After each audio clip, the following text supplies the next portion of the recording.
வணக்கம் உறவுகளே, எல்லாரும் எப்படி இருக்கீங்க? நல்லா இருக்கீங்களா? நானும் நல்லா இருக்கேங்க.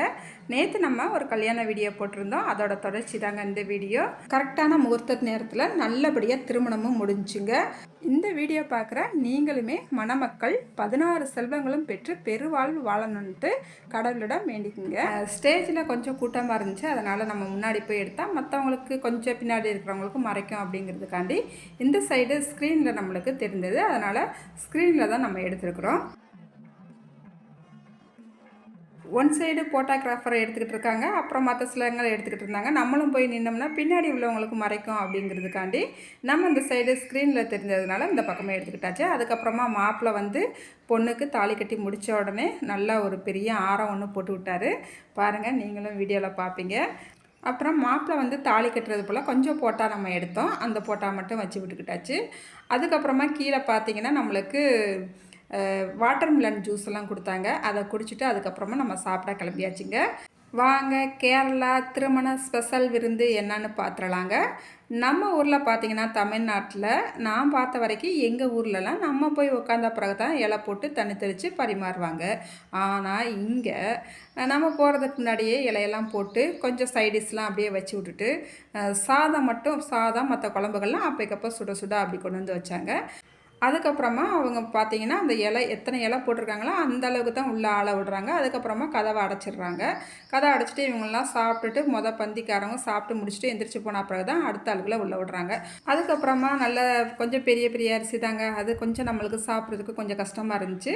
ஃபஸ்ட்டு கொஞ்சம் சூடாக சாதம் வச்சாங்க. அதுக்கப்புறமா அது மேலே கொஞ்சம் பருப்பு ஊற்றுனாங்க. அதுக்கப்புறமா அந்த பருப்பு கூட ஒரு 2 சொட்டுக்கு நெய் விட்டாங்க. அந்த பருப்பை வச்சேவும் கொஞ்சம் அவியல் நம்மளுக்கு கொஞ்சம் டேஸ்ட்டாக இருந்துச்சு. அந்த அவியலோடு சாப்பிட்டாங்க. வேறு சைடிஷ் நான் எதையுமே எடுக்கலைங்க.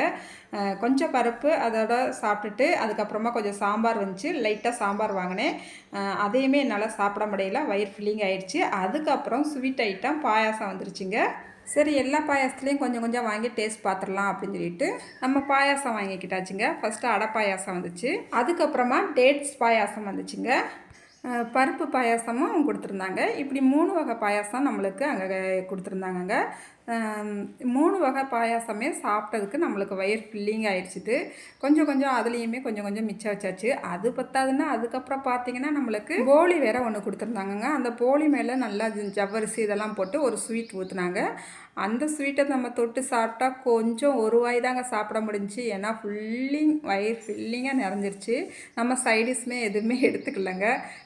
அவியல் மட்டும் சாப்பிட்டோம், ரொம்பவே சூப்பராக இருந்துச்சு. அதுக்கப்புறம் வயிறு ஃபில்லிங் ஆனதுனால இலையை முடி வச்சுட்டு அப்படியே கிளம்பியாச்சுங்க. அப்புறமேவும் நம்ம மண்டபத்துக்கு கீழே வந்து கொஞ்சம் இடங்கள்லாம் கொஞ்சம் நல்லா இருந்துச்சு, பூச்செடி அது இதுமாக இருந்துச்சு. அதனால் கீழே நின்று ஃபேமிலியாக அவங்கவுங்க நல்லா ஃபோட்டோ எடுத்துக்கிட்டு அதுக்கப்புறமா மண்டபத்துக்குள்ளே ஒரு சூப்பரான ஒரு லைட் வச்சுருந்தாங்கங்க. அந்த லைட்டுக்கு கீழே நின்றுட்டு எல்லாருமே நிறைய ஃபோட்டோ எடுத்துக்கிட்டாங்க. அதில் ஒரு சில ஃபோட்டோக்கள் மட்டும் நம்ம கொடுத்துருக்குறோம். அதுக்கப்புறமா ஸ்டேஜ் போயிட்டு நம்ம ஃபேமிலியாக மாப்பிள்ளை கூட நின்று ஒரு ஃபோட்டோ எடுத்துக்கிட்டு அதுக்கப்புறமா மாப்பிள்ளை அக்கா தங்கச்சிங்க அண்ணன் தம்பிங்க அப்படியே நிற்க வச்சுட்டு அவங்களோட சேர்ந்து ஒரு ஃபோட்டோ எடுத்துக்கிட்டாங்க. அப்புறம் பார்த்திங்கன்னா நம்ம எடுத்துக்கிட்ட ஃபோட்டோவுமே அப்போக்கப்போ நம்ம பிரிண்ட் போட்டு நம்மளுக்கு கொடுத்துட்டாங்கங்க. நாங்கள் எடுத்த ஃபேமிலி ஃபோட்டோ பாருங்கள், நம்மளுக்கு பிரிண்ட் போட்டு வாங்கிக்கிட்டாச்சு.